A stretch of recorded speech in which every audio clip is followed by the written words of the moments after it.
సిద్దిపేట జిల్లా దూల్మిట్ట మండలం లింగాపురం గ్రామంలో ఆనంద్ అనే వ్యక్తి హనుమకొండలో ఉంటారని తెలిపారు.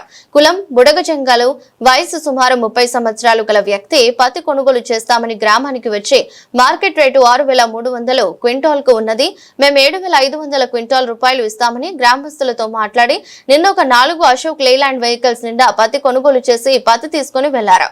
ఈ రోజు మరలా అదే వ్యక్తి వేరే రైతుల దగ్గర కొని తూకం వేస్తుండగా తూకంలో తేడా ఉందని గమనించి రైతులు ఈ జోకిన పత్తిని వేరే మిషన్ మీద తూకం వేయడం ద్వారా వాళ్ళ దగ్గర ఉన్న ఒక మిషన్ క్వింటాలకు సుమారు 30 కిలోలు తక్కువ రావడం గమనించిన రైతులు పత్తి కొనుగోలుదారులను కొట్టడం జరిగింది. పత్తి కొనుగోలుదారులు తప్పు అయిందని చెప్పి నిన్ను తీసుకెళ్లిన పత్తికి నష్టపరిహారం కింద 1,70,000 నష్టపరిహారం ఇవ్వడం జరిగింది. ఇలాంటి వ్యక్తులు పూర్వం తిరిగి పత్తి కొంటామని వస్తే ఏ ఊరు రైతులైనా పత్తులు అమ్ముకుని మోసపోవద్దని గ్రామస్తులు తెలియజేస్తున్నారు.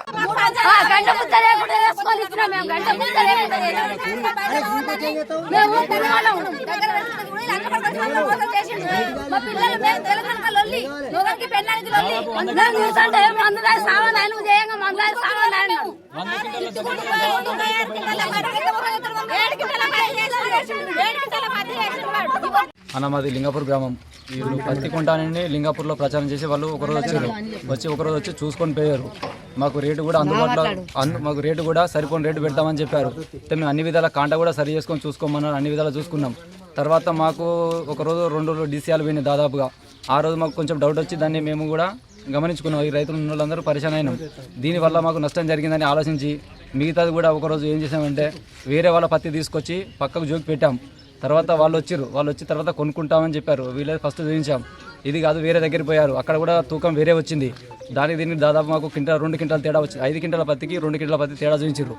అది కూడా మేము డౌట్ కొని ఇక్కడికి వచ్చాం. ఇక్కడికి వచ్చి దీనికి అనుకున్నాం. దీనికి అనుకుంటే ఏమైందంటే మేము కొలిసింది ఏంటంటే ఇక్కడ మేము తూకం వేసింది దాదాపు మాకు 2 క్వింటాల 85 కిలోలు రావాలి.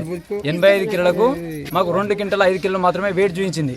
దీన్ని అప్పుడు మేము వీళ్ళను కట్టడి చేసి తీసుకోవడం జరిగింది. వాళ్ళు ఏం చేసేవారంటే అన్న మాది తప్పైంది, మేము ఈ వరకు ఇక్కడనే చేసామని వాళ్ళు మాట్లాడారు. దీన్ని పెద్ద ఎత్తున ఉందనుకొని అందరు రైతులు వచ్చి వీళ్ళని కట్టడి చేస్తే తప్పైంది, మీ అమౌంట్ మీకు ఇచ్చేస్తామని వెళ్ళిపోతున్నారు. అమౌంట్ ఇచ్చి వెళ్ళిపోతామన్నారు. మాకు ఇంతవరకు రూపాయి ఇవ్వలేదు. వీళ్ళు ఏం చేస్తారో మాకు న్యాయం చేయాలని మేము కోరుతున్నాం. పొద్దున్న రాత్రి కూడా మేము అన్నం కూడా తినలేదు. పొద్దున నుండి రాత్రి నుండి ఒక్కొక్కరు వాళ్ళు కూడా వాళ్ళ కొడుకులతో భార్య భర్త కూడా లొల్లి పెట్టుకున్న వాళ్ళు చాలా మంది ఉన్నారు. వారికి ఏదైనా న్యాయం చేయాలని కోరుతున్నాం. ఇలాంటి మోసాలు కూడా ఇంకా వేరే ఊర్లలో కూడా జరగకుండా మోసాలు వేరే కోరుట్ల మండలం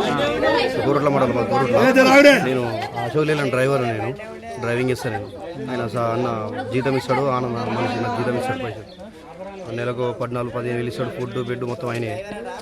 కాకపోతే ఊళ్ళో పత్తి చొక్కడానికి వచ్చినాము. మనకు మిల్లుల రేట్ ఏమో 65 రూపాయలు ఉంది. అన్నకేమో 75 రూపాయలు పెట్టినాము. అన్నకు 75 పెట్టినాము. ఈ దానికి పడతలు మందాము. వాళ్ళు 10 కిలోల ఒక ముళ్ళకు 10 కిలోలు మందం కొట్టుకున్న తర్వాత దానికి ఎంత పరిహారం అన్నలందరూ కలిసి ఏర్పడి చేసి గుర్తుపట్టి ఇది తప్పు వేసిరా అని చెప్పి దొరకబడితే నేను చూసి అన్నలు అందరూ చూసి మరి ఏం సంగతి, మరి దానికి ఏం పరిహారం అంటే రైతులందరూ కలిసి 30 కిలో పరిహారం అడిగారు ఒక ముళ్ళకు. అడిగితే వాళ్ళు కొంచెం ఏడ్చి పరిహారం ఎంతనో 1,80,000 రూపాయలు పరిహారం కట్టించారు.